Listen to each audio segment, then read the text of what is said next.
The envelope lay on the table like a planted time bomb. I'd been staring at it for 20 minutes, hesitant to touch it.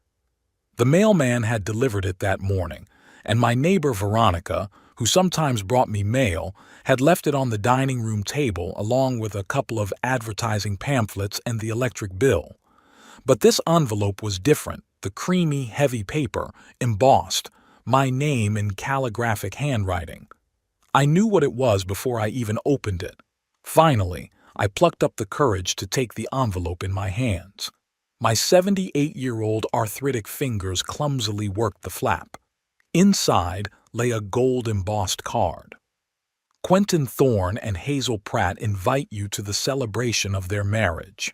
The rest of the words blurred before my eyes. I put the invitation back on the table and sank heavily into the chair. My son is getting married, again, and I'm learning about it from a formal invitation, as if I'm just an old acquaintance of the family, not the groom's father. No, not just old. I looked at my age-stained hands and shifted my gaze to Edith's photograph on the mantelpiece. She was smiling from a picture taken a year before she died. 5 years had passed, and the pain hadn't gone anywhere. It had just learned to hide in the back of my mind, popping up at the most unexpected moments. "What do you say, Edith?" I asked aloud, though I had lived alone in this house for a long time. "Should I go to this wedding or not?" My wife had always been a bridge between Quentin and me. She had a way of smoothing over our conflicts, finding compromises, getting us both to make concessions. Without her, everything fell apart like a house of cards. In the last 5 years, I'd seen my son only a dozen times, and each meeting had been awkward and strained. I picked up the invitation again. The wedding was in a month at the Oak Ridge Country Club. Quentin had never been modest about what he wanted. His first wedding to Maria had been lavish, with 100 guests and a huge cake. I remember Edith and I spending almost all of our savings to help pay for that celebration. "It's a once-in-a-lifetime thing," Edith used to say.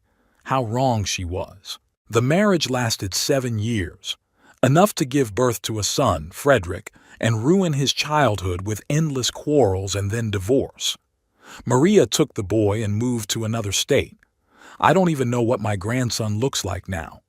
The last pictures I saw were taken when he was about 10 years old. He must be in his early 20s now. After the divorce, Quentin jumped from one relationship to another, never knew how to be alone. Edith always hoped he'd settle down, find a good woman to make him grow up. I wasn't so optimistic. I'd seen how he treated his women, first adoration, then control, then indifference. The same cycle, time after time. I set aside the invitation and made my way to the kitchen to put the kettle on. My house, a small one-story cottage in a quiet Shoreview neighborhood, was too big for one person, but too small for all the memories it held. This was where Edith and I had lived the last 20 years of our lives together, after I retired and she quit her job in accounting to spend more time with me. As the kettle boiled, I looked out the window at my small but well-tended garden. Edith loved flowers, especially roses. After her death, I continued to tend the garden, though my knees were no longer the same and every bend was a struggle. But it seemed to me that while her roses bloomed, a part of Edith was still here with me. I poured boiling water over the tea and returned to the table with a steaming mug. The invitation still lay there, demanding an answer. To go or not to go? Quentin had probably invited me only out of courtesy or at the insistence of his fiancée. He would hardly be pleased if I actually showed up. Our relationship has always been complicated. Quentin was a late child. Edith had him when she was already 35. I worked as a manager at a building materials warehouse, spending many hours at work trying to provide for my family. Edith was more gentle. She spoiled the boy. I thought my son should be ready for a life that was rarely easy. Maybe I was too strict. Maybe I didn't show him enough that I loved him. These questions haunted me for years, especially after Quentin began to drift apart. At first it was small things, calling less often, canceling meetings at the last minute. Then he avoided family gatherings or came for minimal time. Edith always excused him. He had work, he was stressed, he was tired. I could see the truth. He just didn't want to be with us. When Edith was diagnosed with cancer, I thought it would bring us closer together. For the first few months, Quentin did come more often, helping with medications, taking Edith to procedures when I couldn't because of my job. But the worse she got, the less he showed up. In the last weeks of her life, he came only once, for an hour, and that with obvious discomfort. At the funeral, he stood apart from me, as if we were strangers who happened to be in the same cemetery. After the funeral, we practically stopped communicating. I tried to call, but the conversations were short and perfunctory. A couple times a year, he'd stop by to check on me, but those visits were more like an inspection, a quick tour of the house, questions about my health and finances, no real talk about life or feelings. And now this invitation. Why? A sense of duty? A desire for decorum? Or maybe his new fiancée insisted. I took a sip of tea and sighed. What would Edith say? Go on, Beryl. He is your son after all. This is an important day in his life. But Edith had always been an optimist, always believing the best in people. I was a realist, and the reality was that my son didn't want to see me, and I didn't want to be where I wasn't wanted. I was about to decline the invitation when the doorbell rang. It was strange. I rarely had visitors. Sometimes my neighbor Veronica would drop by with homemade baked goods or mail, but she never rang the doorbell but knocked in an agreed-upon manner. I struggled to get up, feeling my joints aching, a sure sign of the approaching rain. When I opened the door, I saw a woman in her mid-40s with a pleasant face and brown hair gathered into a simple ponytail. "Mr. Thorne? Beryl Thorne?" she asked with a slight smile. "Yes, that's me," I answered, trying to remember if I'd seen her before. "My name is Hazel Pratt. Quentin's fiancée. May I come in? I'd like to talk to you."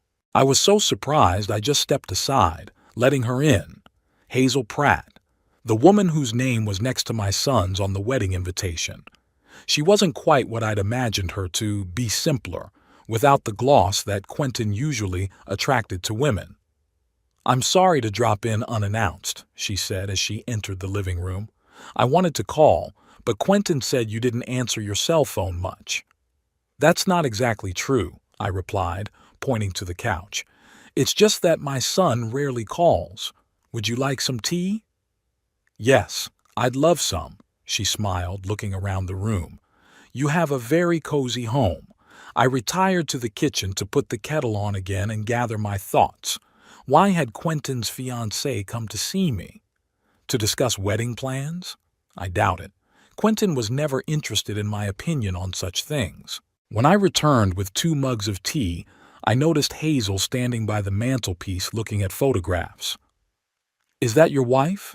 she asked, pointing to a picture of Edith. "Yes, Edith. She died 5 years ago." "I'm very sorry. Quentin talked about her, said she was a wonderful woman." I was surprised.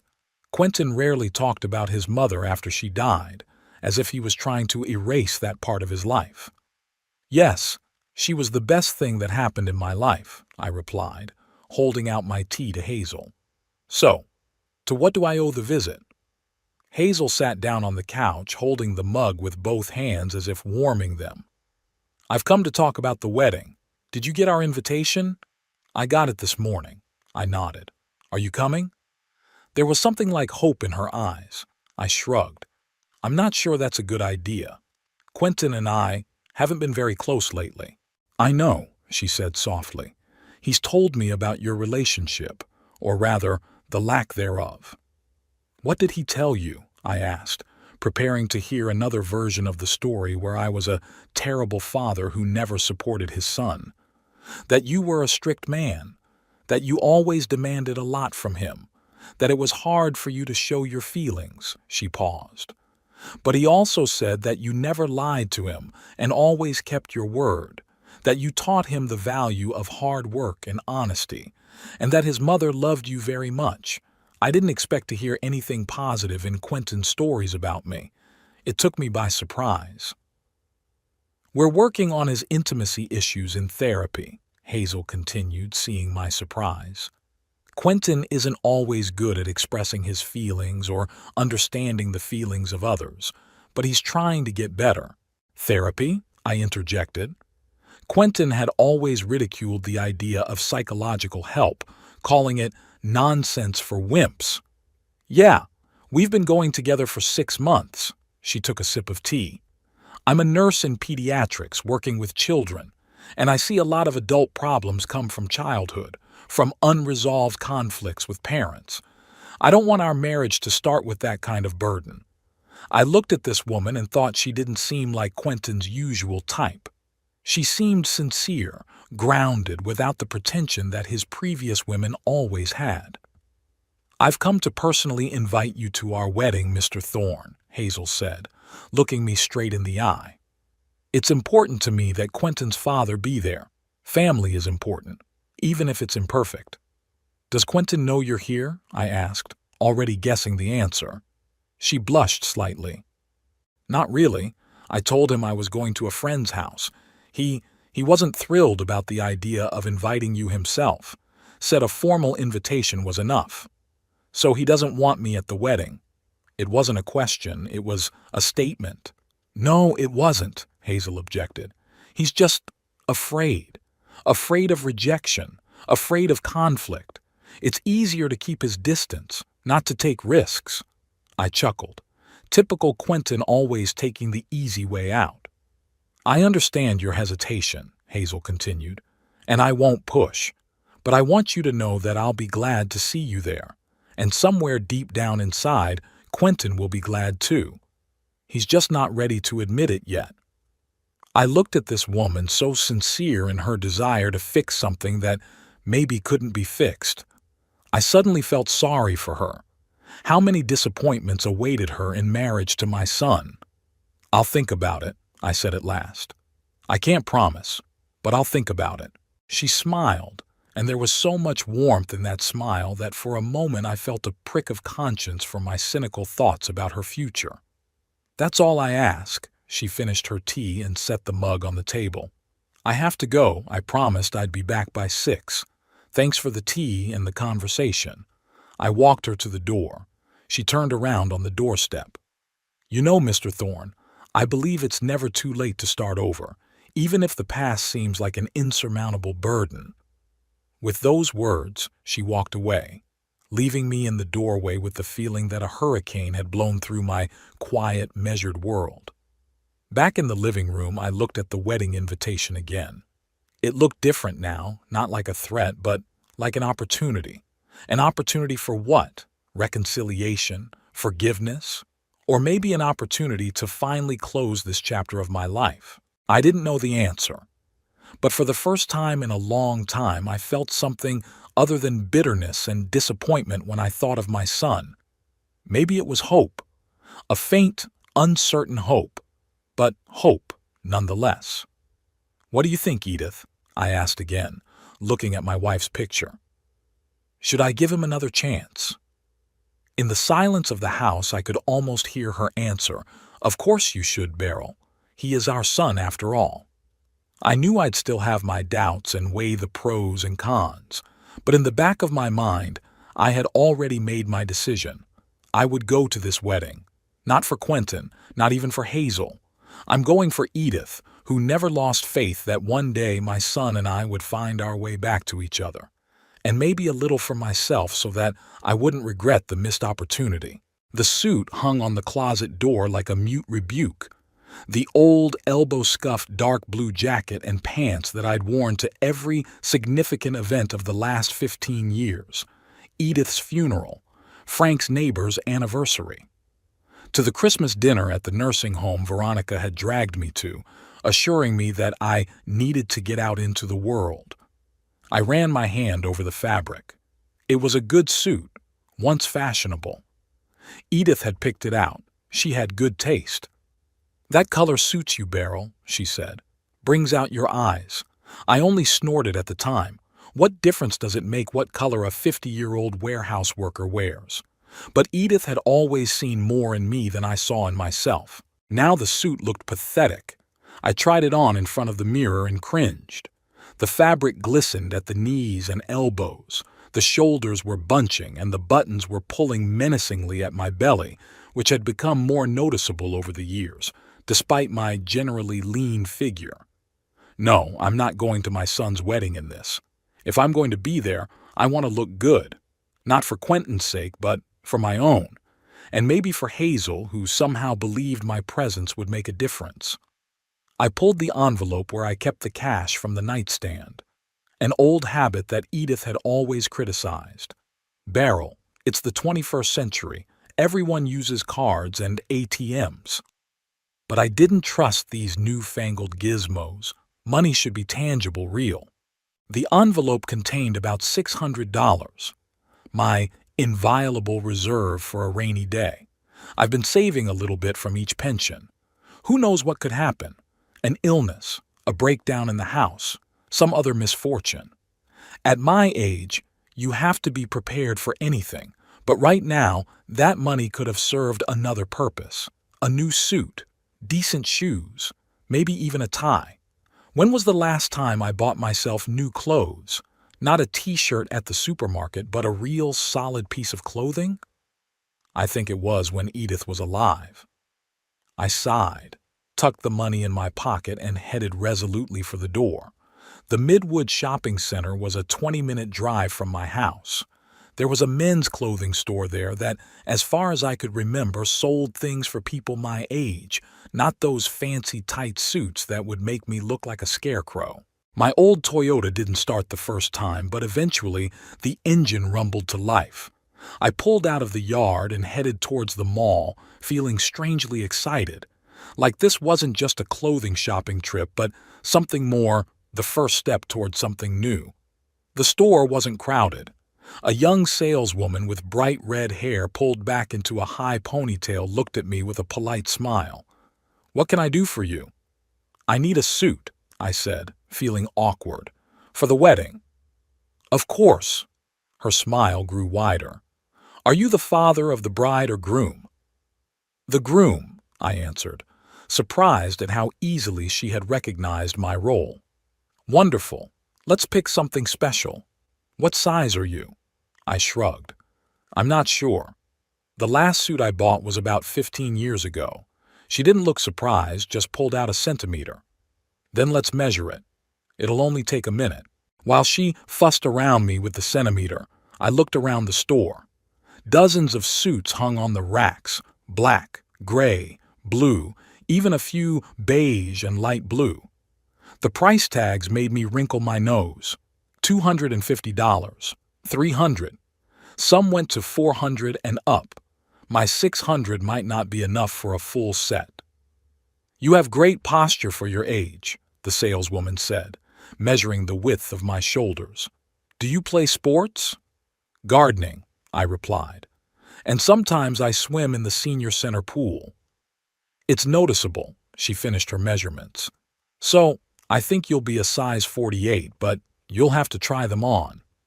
"What color do you prefer?" I wondered. Blue was my traditional choice, but maybe I should try something new. "What would you recommend?" She gave me an appraising look. "With your gray hair and tan, light gray or sandy would look good. But if you prefer the classics, dark blue or charcoal gray are also great options." "Let's try light gray," I said. "And something classic, dark." She nodded and started taking the suits off the hangers. "The fitting rooms are at the end of the hall. I'll bring you some options." Half an hour later, I was standing in front of the mirror in a light gray suit that fit me surprisingly well. I almost didn't recognize myself. A tall, thin man with a straight back, a neatly trimmed gray beard, and clear blue eyes. "Is it really me?" "It suits you very well," said the saleswoman, adjusting the lapels of his jacket. "It brings out the color of your eyes." The same words that Edith had once said. I felt a lump in my throat. "I'll take this one," I said. "Good choice. Do you need a shirt? A tie?" I nodded. Yes, a complete set. To my surprise, the total amount came to $580, almost all of my savings. But when I saw myself in my new suit with a snow-white shirt and silver blue tie, I decided it was worth it. I would look dignified. Edith would be pleased. Walking out of the store with the bags, I felt slightly dizzy, probably from the stuffiness of the fitting room and all the unfamiliar activities. Deciding to take a break, I headed to a cafe on the first floor of the mall. It was a small place with a few tables where they served coffee and sandwiches. I sat down at a table by the window, ordered a cup of black coffee and a turkey sandwich. While I waited for my order, I looked at the customers. A young mother with a cranky toddler, a couple of teenagers staring at their phones, a few office workers hurriedly gulping down their lunch. A familiar face at a table in the corner. Lloyd Pierce, my old buddy, who we'd worked together in the warehouse for almost 20 years. He was about 10 years younger than me, but he was retired too, retired early because of heart problems. We hadn't seen each other for probably 3 years. After Edith's death, I had somehow drifted away from everyone. He noticed me too, and to my surprise, he got up and headed over to my table. "Beryl? Beryl Thorne? I can't believe it." "Lloyd," I reached out to shake his hand, but he just hugged me, patting me on the back. "It's been a long time. How are you, old man?" "I'm getting along," I said. "And how are you? Is your heart bothering you? Come on." He waved his hand. "They give me pills. Tell me not to be nervous. How can you not be nervous when you have children and grandchildren? Will you sit with me?" I nodded, and we moved to his table. The waitress brought my coffee and a sandwich. "What's that with you?" Lloyd nodded at my bags. "Shopping? Doesn't sound like you." "I bought a suit." I felt a little embarrassed. "For the wedding." "Oh, someone in the family getting married?" "Quentin." Lloyd whistled. "Again? How many times is this?" "The second official one," I answered. "But there were other cohabitations." "Was she a good girl?" I remembered Hazel, her open face and sincere eyes. "Yes, I think so. Better than he deserved." Lloyd grinned. "Still a complicated relationship?" "You could say that." Lloyd was one of the few people who knew about my problems with my son. Not that we talked about it much, it wasn't a man's habit to discuss family matters. But once upon a time, when Quentin was a teenager and especially difficult, I could talk to Lloyd over a beer after work. "You know," Lloyd said, sipping his coffee, "I saw your boyfriend about 3 months ago. At the Blue Perch, that bar by the lake. He was with some woman, I guess this fiancée of his." "How's he doing?" "Well, outwardly he's okay. Put on weight, thinning hair, but who among us hasn't changed?" Lloyd scratched his balding head. "But you know what surprised me? He didn't recognize me, or pretended not to." "What do you mean?" "I went over to say hello. After all, I'd known him for years. And he looked at me like I was nothing, mumbled something like, 'I'm sorry, you're confusing me with someone else,' and turned away. His lady was puzzled, I could tell. I frowned. This was weird. Lloyd had been to our house when Quentin was a kid, helped with roof repairs, came over for barbecues. Quentin couldn't not remember him. "Maybe he really didn't recognize you," I suggested. After all, it had been so many years. "Come on, Beryl." Lloyd shook his head. I called his name. "Quentin Thorne, it's you," I said. He knew exactly who I was. I shrugged, not knowing what to say back. Quentin had always been difficult. Maybe he just didn't want to bring up the past, especially with a new bride. "His lady's all right," Lloyd continued. "Nice woman. Introduced herself, apologized for him, said he was tired after work. Ha! 8 o'clock on a Friday night and he was tired from work. When you were his age, you still had the energy after a 12-hour shift to deliver wood for Jane Miller, that old lady who lived across the street from the warehouse. You remember that? I remembered. Jane was a widow, lived alone in an old house with wood heat. Me and the warehouse boys would take turns bringing her wood and chopping it. Different times, different morals, I said. It's not about the times, Beryl. Lloyd leaned closer. It's about upbringing. You know what else I heard about your Quentin? I shook my head, sensing I wasn't going to hear anything good. My nephew works for the same company he does. Meridian Auto, Parts Department. He says your son has a reputation there for going over the top. 3 years ago, he put his boss up to some kind of vendor fraud. The boss was fired and Quentin took his place. Maybe that boss was really dirty? I suggested, though deep down I knew it was unlikely. Maybe, Lloyd shrugged. But then he did the same thing to a co-worker who was up for promotion. Fabricated some kind of sexual harassment story. Guy got fired even though everyone knew it was bullshit. He's got a wife and 3 kids, never laid eyes on another woman. I felt the heaviness building up inside. It was like Quentin always finding someone to blame for his problems, always putting the blame on others. And also, Lloyd continued, clearly getting into the swing of things, my nephew says Quentin takes credit for other people's work. Young professionals do a project and he presents it to the management as his own. And he takes the cash bonuses for himself instead of sharing them with the team. I drank my coffee in silence. What could I say? That it was all a lie? But I knew my son. I knew his ability to manipulate, his selfishness, his inability to admit his mistakes. I'm sorry, old man. Lloyd put his hand on my shoulder. I didn't mean to spoil your mood. Just thought you should know. It's okay. I forced out a smile. Quentin had never been a simple man. That's true, Lloyd nodded. I remember when he was 12 and accused a neighbor boy of stealing his bike. He made such a scene. And then the bike was found in your garage, behind some boxes. He put it there himself and forgot about it. I remembered the incident. The neighbor boy, Danny, cried when his parents and other neighbors looked at him with suspicion, and Quentin didn't even apologize when the truth was revealed. Said only, "How did I know he was there? Somebody put him there." I always thought it would go away when he got older, I said quietly. That he'd grow up, start taking responsibility for his actions. Some people never grow up, Beryl, Lloyd sighed. My oldest, Carol, is like that. She calls me at 40 to ask for money because she quit her job again because of a conflict with her boss.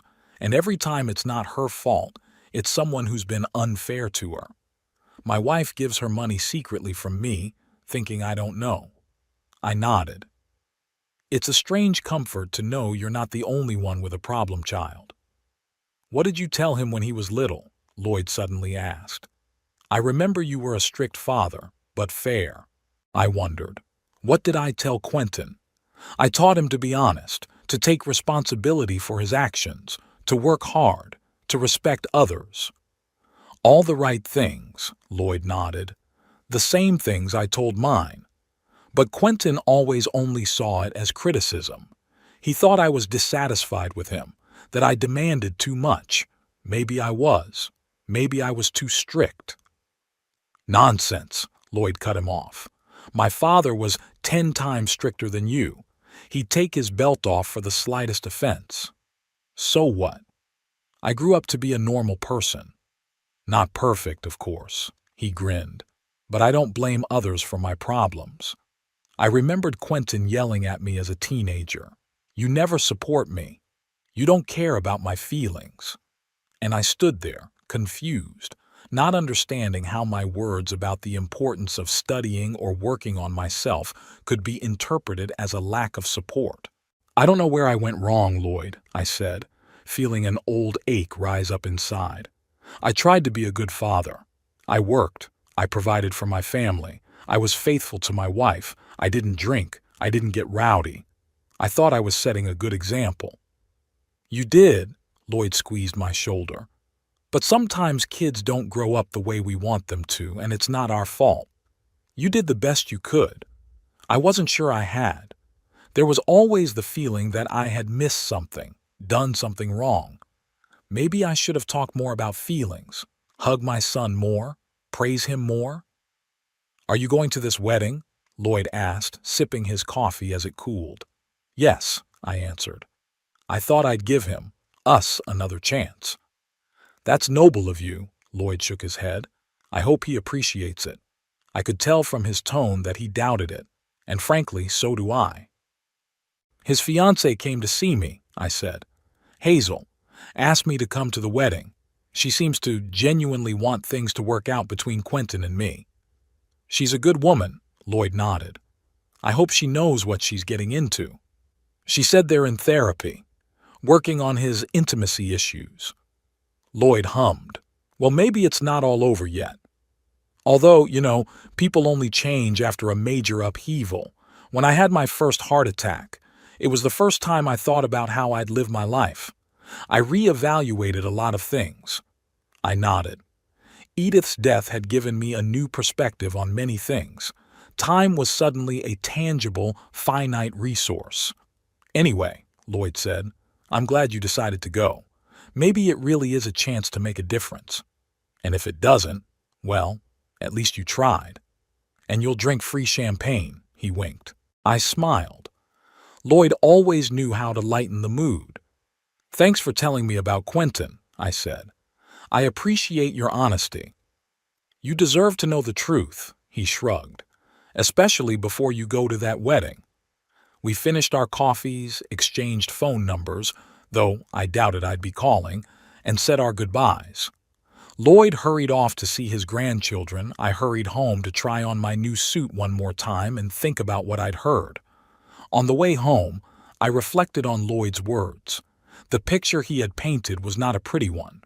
Quentin didn't seem to have changed since childhood, the same manipulation, the same blame-shifting, the same desire to get what he wanted at any cost.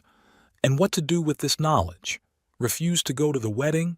Should I warn Hazel? Or just accept that my son is the way he is and I can't change him?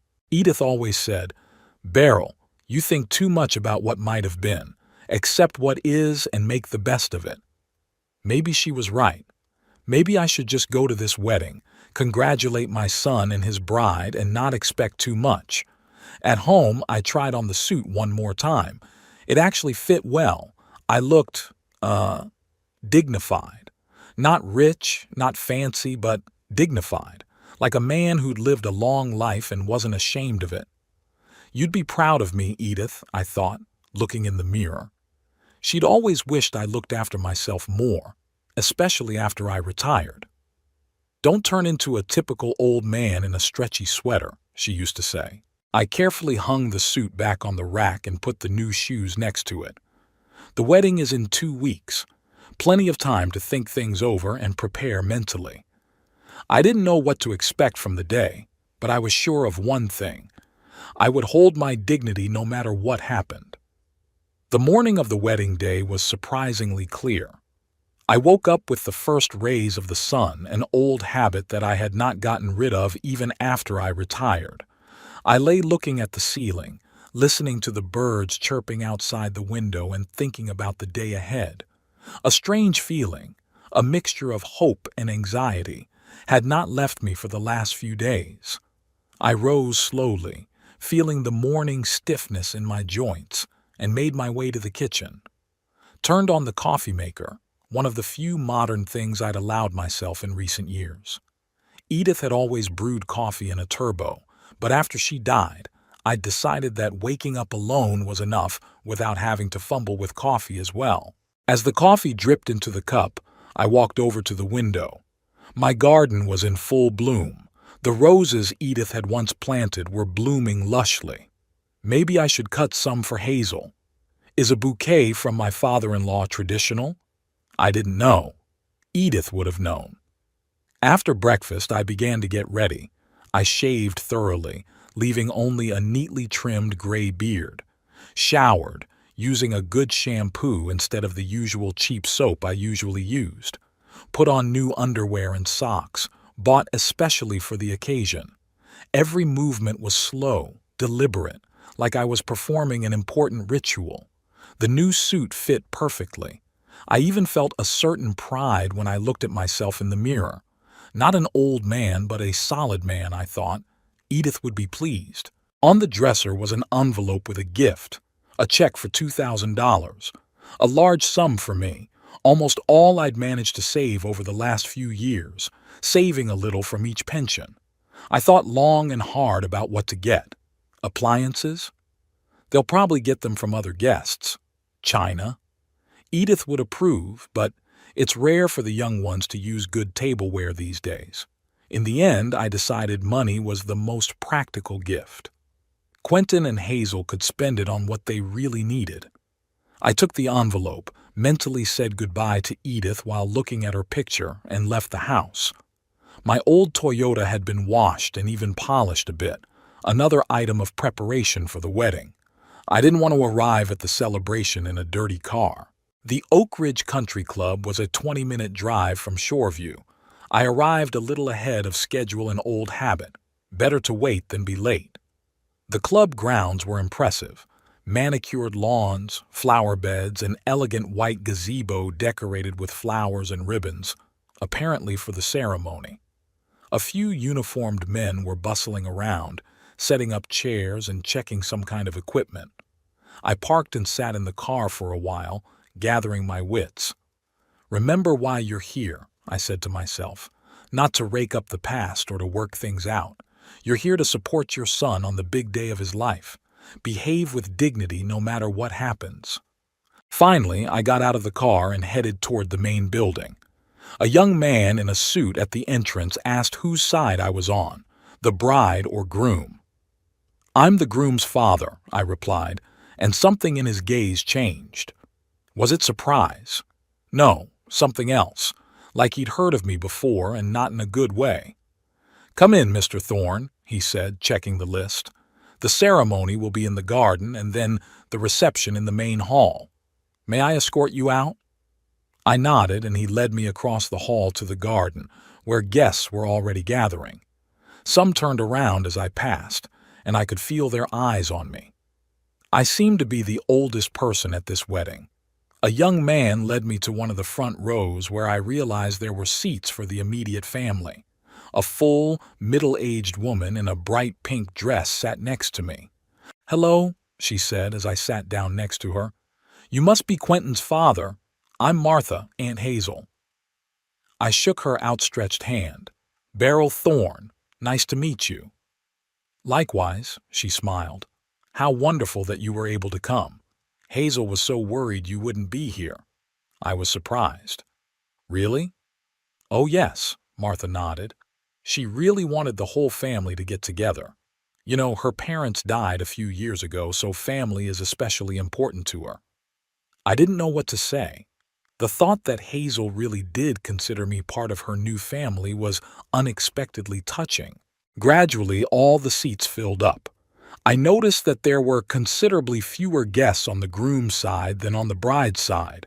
A few of Quentin's colleagues whom I had seen in photos on social media, yes, I occasionally check my son's page, though I would never admit it, a couple of distant relatives who would hardly recognize me if they didn't know I was here. The music started playing and everyone turned to the beginning of the aisle between the rows. Quentin appeared first, in a dark gray suit with a strained smile on his face. He stood at the gazebo, next to an older man who was apparently supposed to be conducting the ceremony. My son didn't look in my direction, though I was sitting close enough for him to notice me. Then the music changed, and Hazel walked down the aisle. She was in a simple but elegant white dress, carrying a bouquet of white and pink roses. She had such a genuine smile shining on her face that it was impossible not to smile back. As she passed me, she met my gaze for a moment and nodded slightly, as if thanking me for coming. The ceremony was short and traditional. They exchanged vows, then rings. Quentin looked a little nervous, but happy. Maybe I was wrong about him? Maybe he really had changed? Hazel seemed so sincere and kind. Maybe she was able to reach a part of his soul that I could never find. After the ceremony, everyone moved into the main hall for the reception. I kept to the side, unsure of where I should sit. Tables were spread out with name cards, but I didn't see my name anywhere. "Mr. Thorne!" I heard Hazel's voice and turned around. She came up to me, radiant, with a glass of champagne in her hand. "I'm so glad you came. You look wonderful." "Thank you," I smiled awkwardly. "You look wonderful too. Congratulations on your marriage." "Thank you." She took my hand. "Come on, I'll show you where your seat is. You sit at the head table, of course." I was surprised. The head table? I expected to be in a corner somewhere with distant relatives or co-workers. She led me over to a long table on a dais where several people were already seated, including Quentin. He was talking to some man and didn't seem to notice our approach. "Quentin," Hazel said. "Look who's here. Your father." Quentin turned around and his expression changed instantly. The smile disappeared and his eyes turned cold. "Oh, hello," he said dryly without standing up or holding out his hand. "Hello, Quentin," I tried to speak calmly. "Congratulations on your marriage." "Thank you," he replied just as dryly. "Hazel, dear, we need to greet the Robinsons. They've just arrived." "Of course," Hazel nodded, throwing him a slightly perplexed look. "Mr. Thorne, please make yourself comfortable. We'll be right back." They left, and I was left alone at the table. I sat down in the designated seat and pulled out the envelope containing the gift. I placed it in front of me, not knowing when or how best to present it. The reception went on as usual. The appetizers were served, then the main courses. Champagne flowed. Quentin and Hazel walked from table to table, chatting with the guests. They rarely came to the main table, and every time they did, Quentin found an excuse to leave as soon as he saw me. Hazel's uncle and his wife sat at the table with me, along with some other relatives of the bride. They politely inquired who I was, and upon learning that I was the groom's father, tried to keep up a conversation. But their surprise was noticeable. Apparently, Quentin rarely mentioned my existence. Time passed, and I began to feel increasingly uncomfortable. Why was I here? Quentin clearly didn't want to see me. Even Hazel, for all her kindness, was too busy to give me more than a few seconds of attention. When dessert was served, I decided it was time to leave. I waited until Hazel was next to me to say goodbye and hand over the gift. "Mr. Thorne, are you leaving?" She looked upset. "But the dancing is about to begin and the toasts." "I'm not much of a dancer," I smiled, "and it seems that my presence makes Quentin tense. I don't want to ruin your day." No, please stay." She took my hand. "This is important to me, and I'm sure it is for Quentin too. It's just that he's always a little nervous in public." I doubted that was the case, but I didn't want to argue. "Okay, I'll stay a little longer. And here, this is for you." I held out an envelope to her. "Oh, thank you." She accepted it with sincere gratitude. "That's very kind of you." At that moment, there was the clinking of a glass, someone calling for attention. It was the best man, a friend of Quentin's, ready to make a toast. "Ladies and gentlemen, your attention, please," he said, raising his glass. "I've known Quentin for 15 years, and I can tell you I've never seen him as happy as he is with Hazel. They're the perfect couple. He's ambitious and driven, she's kind and caring. Together they'll be invincible." The guests laughed and applauded. The best man continued. "I remember Quentin telling me that he would never marry again after his first experiment." There was laughter again. "But then he met Hazel and everything changed. She showed him that true love exists, that not all women are, you know." I frowned. That wasn't a very tactful allusion to Maria, Quentin's first wife. I knew their divorce hadn't been pretty, but it wasn't fair to blame it solely on Maria. "So," the best man concluded, "here's to Quentin and Hazel, to a long and happy life together." Everyone raised their glasses. I did too, though mine was just water. I didn't drink alcohol because of my medication. After the best man, toasts were made by Hazel's friend, her uncle, and a few other guests. Everyone said warm, sometimes funny, sometimes touching words. I noticed that Quentin had drunk quite a bit during this time. His movements became less coordinated and his laughter louder. Finally, the host announced, "And now the floor is given to the parents of the newlyweds. Unfortunately, Hazel's parents can't be with us today, but the groom's father, Mr. Beryl Thorne, is with us. Mr. Thorne, would you like to say a few words?" I froze. I hadn't prepared for a toast. I didn't think I'd be asked to speak. All eyes were on me, and I felt myself blush. Before I could stand up, Quentin suddenly rose abruptly, swaying. "No," he said loudly, too loudly. "No, he will not speak." There was an awkward silence in the hall. Hazel put her hand on Quentin's shoulder. "Darling," she said quietly, but her voice was clearly audible in the silence. "It's tradition. Your father—" "He's not my father," Quentin suddenly shouted, shaking off her hand. "Not in the sense that matters. This old man is a stranger here. I don't know him." Shock swept through the hall. I sat dazed, not believing my ears. Hazel turned pale. "Quentin," she whispered, "what are you saying? You're drunk." "I'm not drunk," he snapped back. "I'm telling the truth. He's never been a real father to me. Always only criticized, never supported. He didn't care about me, only work mattered." I looked at my son and didn't recognize him. This was not a grown man, but the resentful teenager he had been 20 years ago. "You know what he said to me when I got my first job?" Quentin continued, addressing all the guests. "Don't screw it up. Not congratulations, not I'm proud of you, but don't screw it up. That's the kind of father he is." I didn't remember saying that. I remembered being excited about his first job, that I gave him advice on how to make a good impression. I might have said something like, "Don't let yourself down," but not with the tone Quentin was now portraying. "And when Mom was dying," he continued, almost screaming by now, "he wouldn't even let me help. Controlled everything himself, as if only he knew what was best for her, like I wasn't her son, but some outsider." This was too much. I rose slowly. The hall fell silent. I saw the shocked faces of the guests, Hazel's pale face, my son's face contorted with rage. "Quentin," I said quietly but firmly, "you're drunk and upset. Let's not ruin your day." "My day is already ruined," he shouted out, "spoiled by the fact that you're here. Why did you come here? Who invited you?" "I invited him," Hazel said, her voice trembling. "He's your father, Quentin. He's nobody to me." Quentin pounded his fist on the table, making the dishes bounce. "And I want him gone. Now." I stood, feeling everyone's eyes on me.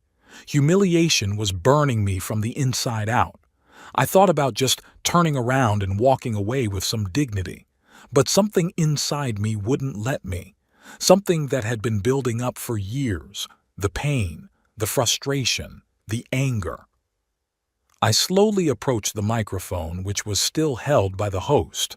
The man looked at me questioningly, but handed the microphone over. "I wasn't going to speak today," I began, surprised at how calm my voice sounded. But it seemed like the right time to tell the truth. "Hazel," I turned to the bride, "you deserve to know who you're marrying." "Shut up." Quentin tried to snatch the microphone from me, but his friends held him back. "Don't you dare." Quentin has always been a master at rewriting history, I continued.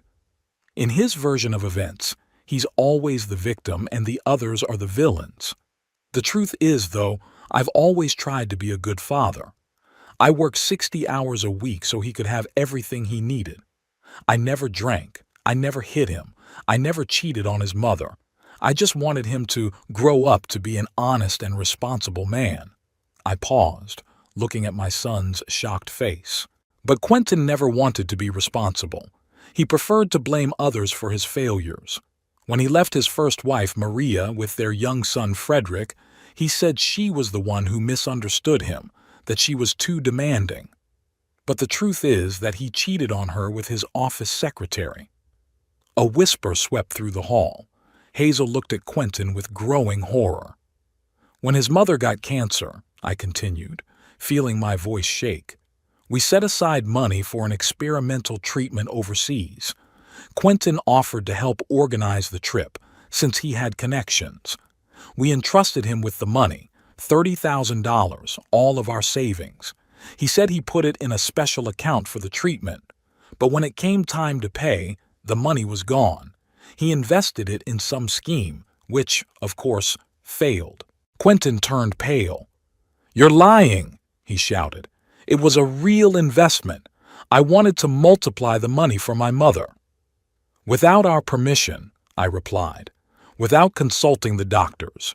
You made the decision for us, and because of that, your mother didn't get the treatment that could have prolonged her life."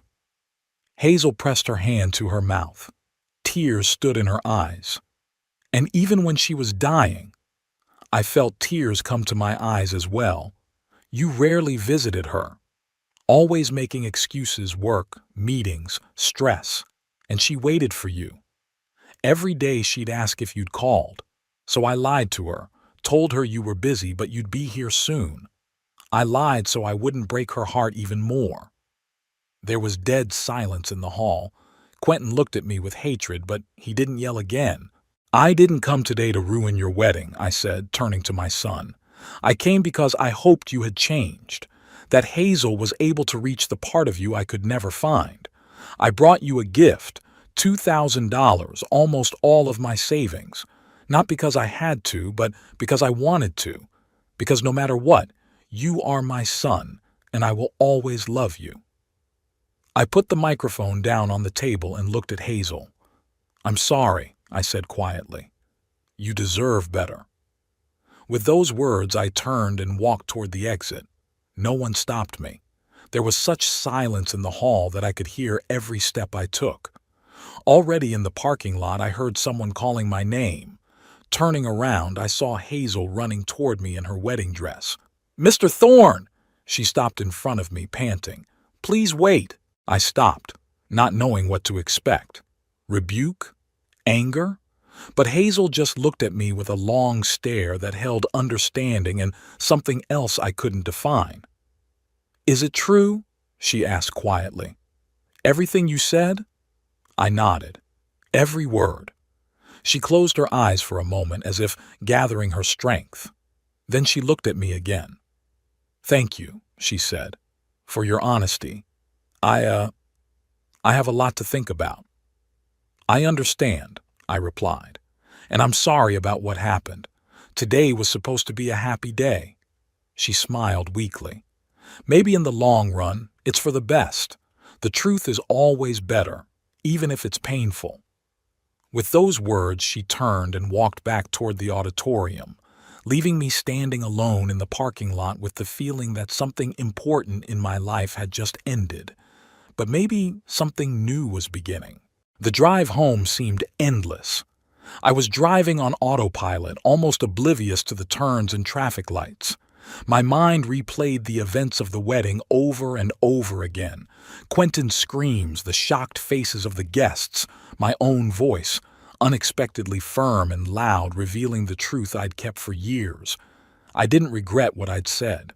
Every word was true, but the bitterness of how it all happened left a heavy residue. This was not how I had envisioned this day. Somewhere in the back of my mind, I was still hoping for reconciliation, for some turn of events that would bring my son and me closer together. Instead, a final breakup, public, painful, irrevocable. It was evening when I pulled up in front of my house. The quiet Shoreview street where I'd lived most of my life looked the same as it always had. Manicured lawns, neat houses, occasional passers-by walking their dogs. Nothing had changed in this world, although there had been a definitive breakdown in my personal world. I entered the house, took off my jacket, loosened my tie, hung the suit, my dress suit, my expensive suit, bought especially for this day, back in the closet. It was a strange sensation. It looked as immaculate as it had this morning, but it felt like it bore the invisible mark of today's events. In the living room, I sat down in my favorite chair and looked at Edith's picture. "That's it," I said aloud. "Now we've really lost it." The silence of the house pressed down on me. Normally, I appreciated it after years of working in a noisy warehouse. Silence seemed like a blessing. But today, there was something oppressive about it. I turned on the radio, an old desktop model that Edith had bought years ago. Classical music filled the room, diluting the oppressive atmosphere a little. I didn't know what to feel. On the one hand, I was relieved that I had finally expressed everything that had been accumulating for years. I'd taken off the understanding father mask I'd been wearing for so long that it had grown on my skin. On the other was bitterness at the finality of the breakup. Quentin will never forgive me for this public exposure, and I honestly wasn't sure I could forgive him for his words and actions. And then there was the worry about Hazel. What would she decide? Would she continue the marriage, now knowing the truth about her chosen one? Or would she find the strength to leave, despite all the plans and promises? Either way, I ruined her wedding day. That wasn't my intention, but the result remained the fact. I sat like that, immersed in my thoughts for I don't know how long. The music changed one song after another, and I didn't even hear it, only felt it as a background, preventing me from fully immersing myself in the silence. The doorbell rang, snapping me out of my reverie. I glanced at the clock. It was almost 9 o'clock at night. Who could have come so late? My neighbor Veronica sometimes dropped by, but never this late. I walked to the door, not expecting to see Hazel on the doorstep. She stood there, still in her wedding dress, though she'd thrown a simple denim jacket on top. Her makeup was smeared like she'd been crying, her hair mussed. Hazel? I was so surprised that I just stood there, not inviting her in. "What are you—" "Can I come in?" she asked quietly. "I need to talk to you." I stepped back, letting her into the house. She walked into the living room and sat on the couch, awkwardly straightening the lush skirt of her wedding dress. "Tea?" I offered, not knowing what else to say. "Yes, please," she smiled weakly. "If it's not too much trouble." I retired to the kitchen to put the kettle on and gather my thoughts. What would my son's fiancée be doing in my house at 9 o'clock at night on their wedding day? What happened after I left? When I returned with 2 cups of tea, I saw Hazel sitting motionless, looking at Edith's photograph on the mantelpiece. "She was beautiful," Hazel said, taking the cup. "She had a kind face." "Yes." I sat down across from her. "Edith was the kindest person I ever knew." We were silent for a while, sipping our tea. Finally, I couldn't stand it any longer. "Hazel, what's wrong? Why are you here?" She set her cup down and looked at me straight on. "I postponed the wedding," she said. "Or rather, the reception and the wedding trip. Technically, we're probably already married. The ceremony has already taken place. But I told Quentin that I needed time to think before we started living as husband and wife." I nodded, not knowing what to say. Part of me was glad she hadn't thrown herself blindly into this marriage after everything she'd learned. The other part felt guilty that I was the cause of her confusion.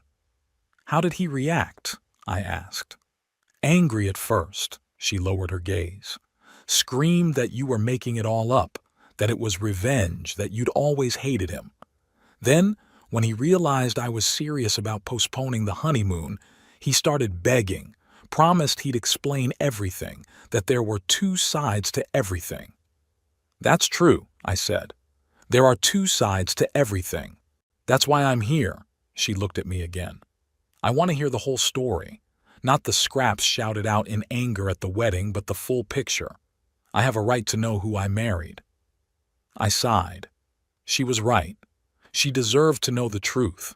The whole truth, not just the part I spewed out in a moment of anger.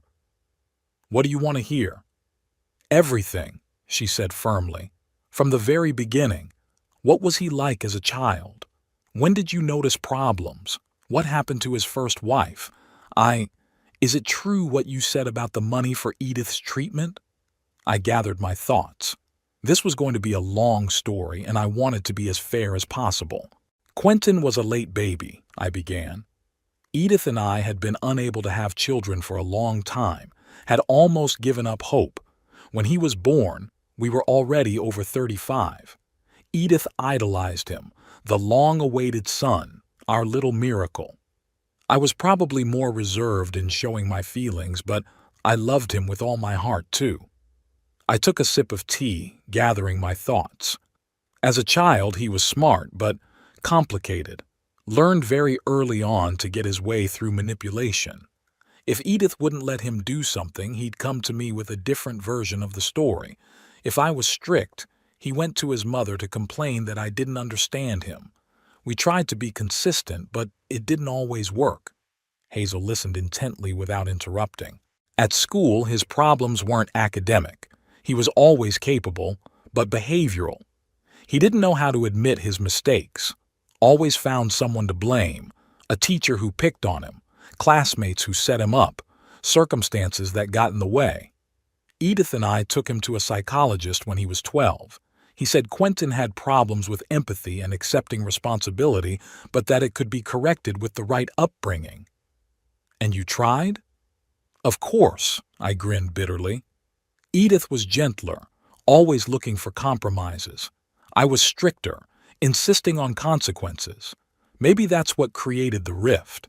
He saw his mother as an ally and me as an eternal critic. But I just wanted him to grow up to be a responsible person. I saw where that character trait leads, blaming everyone around you but never yourself. I told her about Quentin's teenage years, how he began to lie in more sophisticated ways, how he learned to look remorseful without feeling real remorse, how he masterfully manipulated the feelings of others. When he went to college, Edith and I hoped that independent living would change him. To some extent it did. He became more strategic, no longer throwing tantrums when things didn't go according to his plan, but just finding workarounds. He learned to be charming when he needed to be. People were drawn to him. He knew how to make a good first impression. Yes, Hazel said quietly. That's true. I continued the story about how Quentin graduated from college, how he got his first job, how quickly he moved up the career ladder. He's always been ambitious, I said. And that's not a bad thing in and of itself. But the methods by which he accomplished his goals. I've heard various stories from his colleagues, from mutual acquaintances, about how he appropriated other people's ideas, how he framed his competitors, how he flattered his superiors. What about his first marriage? Hazel asked. He told me that his ex-wife was a complicated person, that she cheated on him. I shook my head. Maria wasn't perfect, but she didn't cheat on him. He was the one who had an affair with the receptionist in his office. Maria found out about it by accident. She saw the messages on his phone. When she confronted him, he denied everything, accused her of paranoia, of jealousy, got to the point where she started to question her sanity. Gaslighting, Hazel whispered. What? Gaslighting is when a person causes another to doubt their own perception of reality. It's a form of psychological abuse. I nodded. Yeah, it sounds like it. Eventually, Maria hired a private investigator who provided evidence of infidelity. Quentin then changed tactics, admitted the affair but blamed Maria. I think it was her who drove him to his coldness, her constant complaints. He even tried to convince us that Maria was a terrible wife. And you believed it? No, I shook my head. Edith and I knew Maria well. She was a kind, caring woman, maybe a little insecure, which made her the perfect target for Quentin's manipulations. We supported her through the divorce as best we could. Edith even testified in court in her favor regarding custody of Frederick. Your grandson, Hazel nodded. Quentin rarely speaks of him. No wonder. I felt an old ache rising inside. Since the divorce, Quentin had been virtually absent from his son's life. At first there were excuses: work, stress, the new apartment too small for the baby. Then Maria remarried and moved to another state. Quentin used that as an excuse to distance himself even more. He didn't pay child support until after the court order, and even then not regularly. And you? Have you been in contact with your grandson? We tried, I sighed. For the first few years after they moved out, Edith and I traveled to see them twice a year, sent holiday gifts, made phone calls.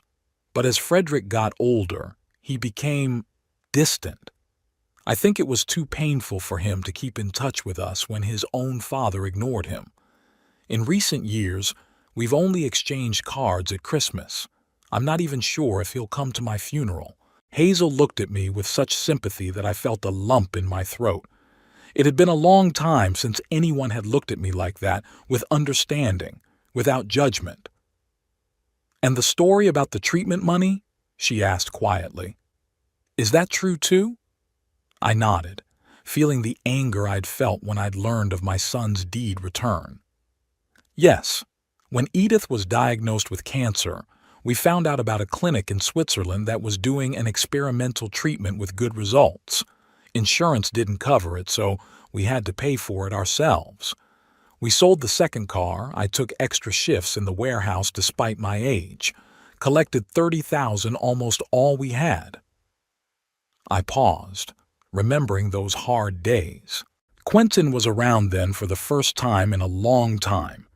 Came by more often, helped with the paperwork, with organizing the trip. He said he had connections at an international bank that he could open a special account to transfer money to Switzerland. We entrusted him with the money, in cash, because I always kept my savings at home. He had to deposit it into the account, get all the necessary paperwork for the clinic. I felt my hands shaking and set the cup aside. A month later, when it came time to prepay the clinic, the money was gone. Quentin said he'd put it into some investment scheme that was supposed to triple the amount in a short period of time. Of course, it turned out to be fraudulent. Or, more likely, there was no scheme and he just took the money for himself. He was having financial problems at the time after his divorce. Hazel covered her face with her hands. "Oh my God," she whispered. "How could he?" "I think he convinced himself he was doing it for Edith's good," I said, trying to be fair. "That if we could triple the amount, we could pay for longer treatment, better facilities." Quentin had always been a master of self-deception, but it didn't change the result. We lost the money, and with it the chance for experimental treatment. Edith had to make do with what the insurance covered. And she knew about what Quentin had done with the money. No, I shook my head. I couldn't tell her. She was so weak by then, and she had so much faith in her son. I told her that the clinic had changed their mind, that her case didn't fit their program. That was the only time I lied to her. We sat in silence. Hazel stared into the space in front of her, processing everything she had heard. I felt devastated after that long story, but also strangely liberated.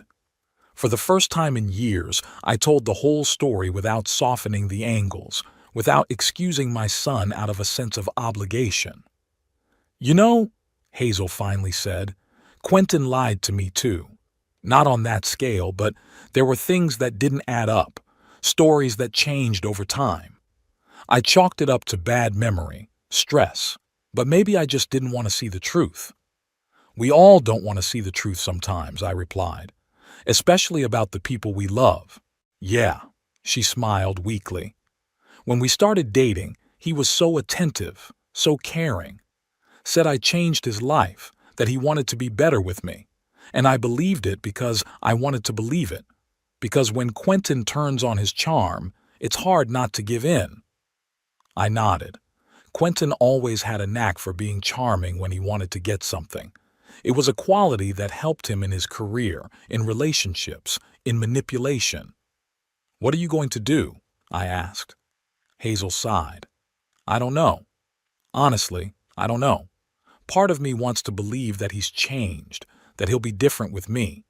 We go to therapy, and sometimes I see glimmers of real remorse, real understanding. But now, knowing the whole story, I'm not sure I can trust him." "I can't tell you what to do," I said. "And I don't want to influence your decision. I've just told you what I know, what I've seen for myself.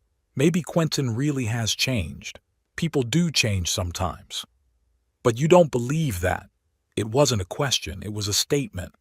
I wondered, did I believe my son could have changed? After all these years, all the disappointments, all the repetitive patterns of behavior. I'd like to believe, I answered honestly.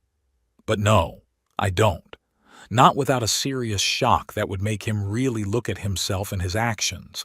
And Quentin has always been a master at avoiding such self-judgment. Hazel nodded, as if she'd expected that answer. Thank you for your honesty. And for the tea. I have to go. I'm staying with a friend. She's waiting. We stood up. At the door, Hazel turned to me. You know what the saddest thing is? I still love him. Despite everything I've learned, it's so stupid. No, I shook my head. It's not stupid. I still love him too. He's my son, no matter what. It's just, love doesn't always mean sticking around. Sometimes loving means letting go. She nodded, tears glistening in her eyes. Good night, Mr. Thorne. Good night, Hazel. I watched her walk toward the cab waiting at the curb. Her white dress glowed ghostly in the darkness. She didn't look back. Back at the house, I felt a strange calmness. It was as if the years of weight I had carried on my shoulders had become a little lighter. I didn't know what Hazel would decide. I didn't know if I would ever see my son again, but I knew I had done the right thing by telling the truth. First at the wedding and then more fully and discreetly tonight. Maybe the truth really is liberating. Not from pain, not from the consequences of past mistakes, but from having to pretend everything is okay when it isn't. I looked at Edith's picture. I hope you'd approve, I said quietly. I hope you'd understand. In the silence of the house, I thought I heard her reply, Of course, Beryl. You did what you had to do. Autumn in Shoreview has always been my favorite time of year. The leaves of the maples outside were turning gold and purple. The air was clear and fresh, and the sun, no longer as hot as it was in the summer, lit up my garden. Edith loved this season, collecting leaves for herbariums, making apple jam, decorating the house with little pumpkins and dried bouquets. 3 months have passed since the day I ruined my son's wedding. 3 months of silence, reflection, and gradual acceptance that some relationships can't be saved no matter how hard you try. I continued to live my measured life as a pensioner, working in the garden, going to meetings of the chess club at the local library, occasionally going to the swimming pool.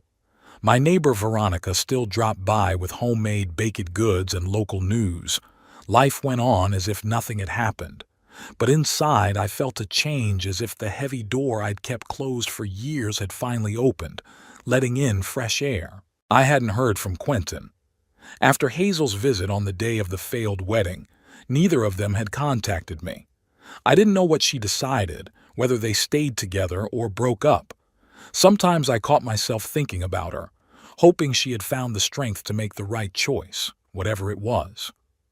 The day everything changed, I was checking the mail after breakfast as usual. Among the sales brochures and bills lay an envelope that immediately caught my eye. A return address from Portland, Oregon. I didn't know anyone in Portland. I opened the envelope and pulled out a folded piece of paper. The handwriting was neat, but with a distinctive slant that seemed vaguely familiar. Dear Grandpa Beryl, the letter began, and I felt my heart skip a beat. Grandfather?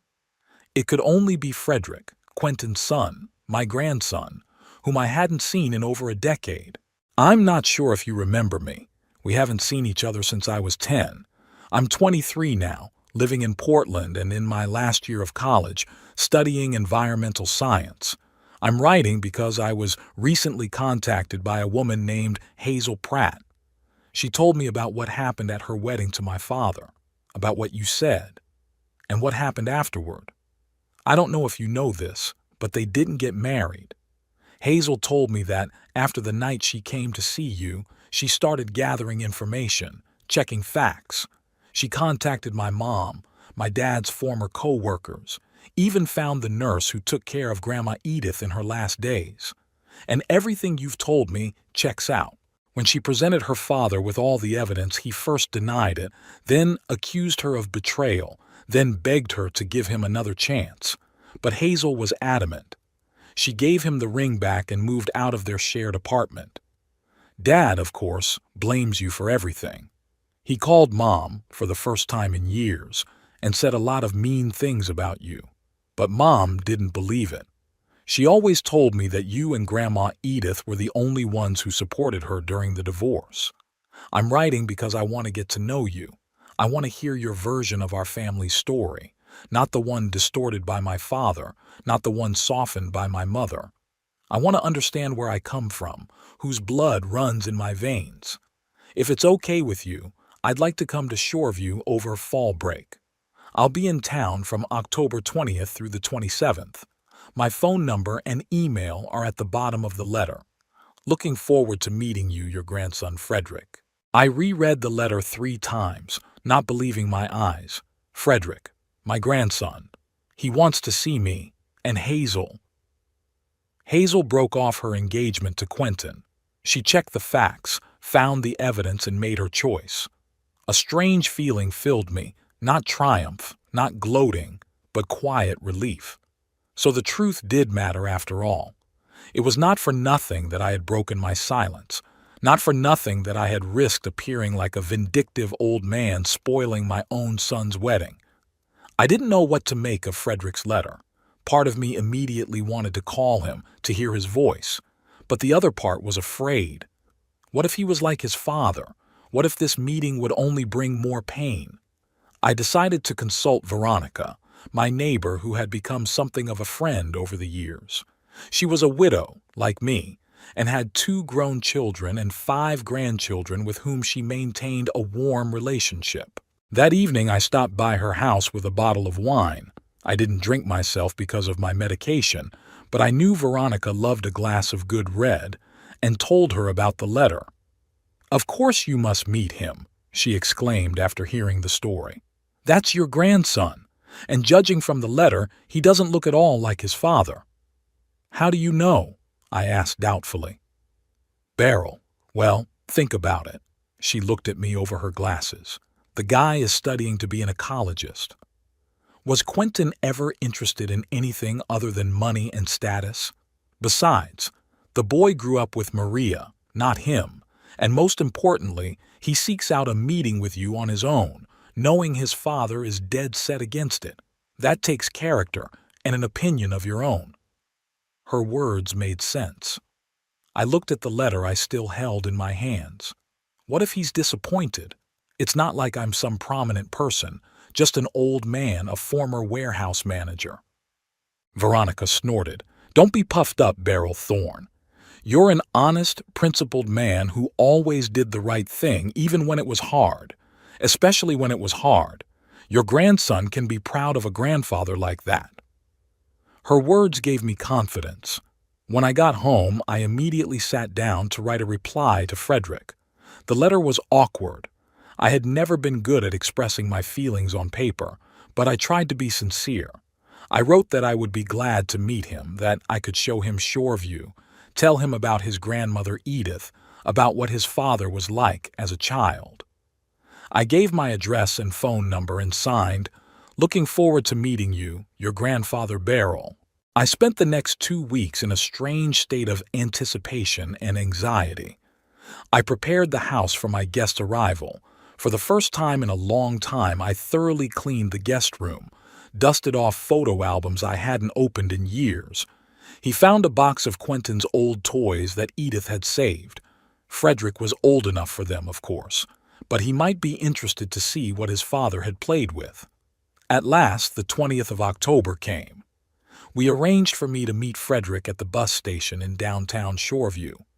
I arrived a half hour before the bus arrived, nervously pacing the small waiting room. How would I recognize him? It's been 13 years. He was a child the last time I saw him, now a grown man. The bus arrived right on schedule. I stood at the exit looking at the faces of the passengers getting off. Suddenly I saw him, A tall young man with a backpack over his shoulders and an uncertain smile. He had my eyes, blue, clear, and Maria's brown hair. But the smile was Edith's, just as warm and open. "Grandpa Beryl?" he asked, walking over to me.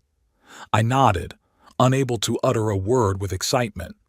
"I'm Frederick." He held out his hand, but then, as if changing his mind, just hugged me. "I'm so glad to finally meet you." The hug was awkward. We were both unaccustomed to such intimacy with a near stranger, but at the same time, there was something right, natural about it. Blood calls for blood, as Edith used to say. We drove to my house.